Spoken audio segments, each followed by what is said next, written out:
this video, I will show you how to extract audio from a video on MacBook. So let's open a video.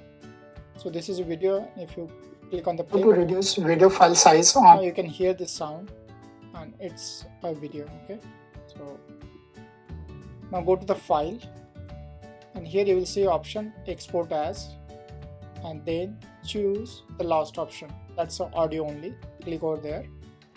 Now a new window will pop up. Here to export as, you can give a name, let's say audio, and a directory is a desktop, and click save. So this extraction has been done, which is like within a 5 seconds. Now if you open to reduce video file size on MacBook. So here I have a video. Select, click right, and then click on the. So this is how you can extract audio from a video file on MacBook. I'm using here a MacBook with M1 chip. If you like it, do share and subscribe. Thank you for watching.